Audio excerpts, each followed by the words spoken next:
The line that became a memory, a journey to the Berlin Wall Memorial, a single, concrete line. For 28 years, this was more than just a boundary. It was the front line of a Cold War, a brutal symbol of a divided world, and a prison wall for millions. Its story begins not with a bang, but with the quiet, terrifying dawn of August 13, 1961, that the city of Berlin awoke to a city under siege from within. First, it was barbed wire, hastily unrolled through city streets, cutting through neighborhoods, and severing subway lines. Almost overnight, it began to harden. What started as a fence became a complex system of oppression. Two massive concrete walls with a grim no-man's land in between, known as the Death Strip. Floodlit, patrolled by guard dogs and soldiers with shoot-to-kill orders, it was a brutal, physical manifestation of the Iron Curtain. The official name was the Anti-Fascist Protective Rampart, but for the world, it was a lie made of concrete, a barrier built not to keep invaders out, but to keep a nation's own people in. Nowhere was the drama and tragedy of the wall more acute than on Bernauer Strasse. Here, the border ran directly between the sidewalk in the west and the apartment buildings in the east. In the early, chaotic days, the front doors of these buildings were sealed shut. So, people took desperate measures. They leaped from windows into sheets held out by firemen in the west. Some made it. Others did not.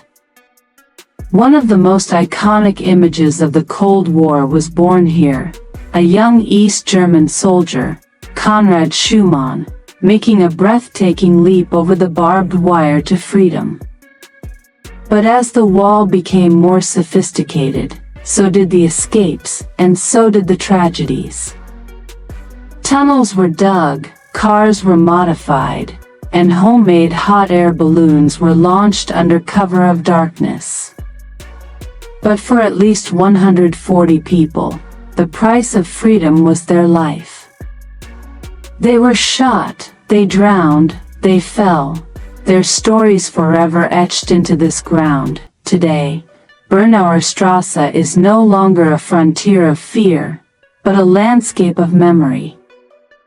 The Berlin Wall Memorial preserves this history with unflinching clarity. You can stand where the Death Strip once was, now an empty, solemn field, and look at the last remaining, fully preserved section of the border fortifications. It is a powerful, physical lesson. Along the memorial grounds, the window of remembrance stands as a quiet, heartbreaking tribute. Here, the black and white faces of those who died look back at us, not as statistics, but as individuals with names, dreams, and stolen futures. Nearby, the Chapel of Reconciliation, a beautiful, oval building of clay and wood, stands on the very site where a church was demolished by the East German regime because it stood in the way of the wall.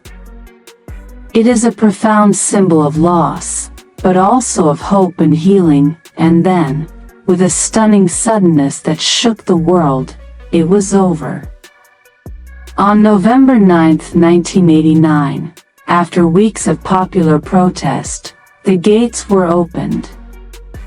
The world watched in jubilation as people danced on the wall, embraced strangers, and began to chip away at the concrete with hammers and chisels. The physical barrier was torn down in a euphoric frenzy. But the fall of the wall was only the beginning. The harder task was, and in some ways still is, mending the division in the hearts and minds of a people separated for a generation, dismantling what became known as the wall in the head. Today, A double line of cobblestones traces the wall's path through the modern, reunited city of Berlin. It is a ghost, a subtle reminder for those who know to look. The Berlin Wall Memorial is not a museum of ancient history. It is a living, breathing warning. It asks us urgent questions. What does it mean to be free? What are we willing to risk for it? And how quickly can the unthinkable become reality?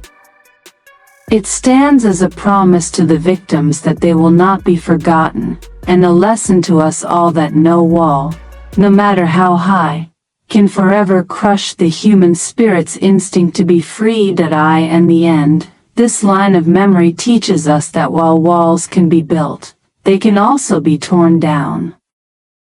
And the most enduring force is not the concrete that divides us, but the hope that connects us.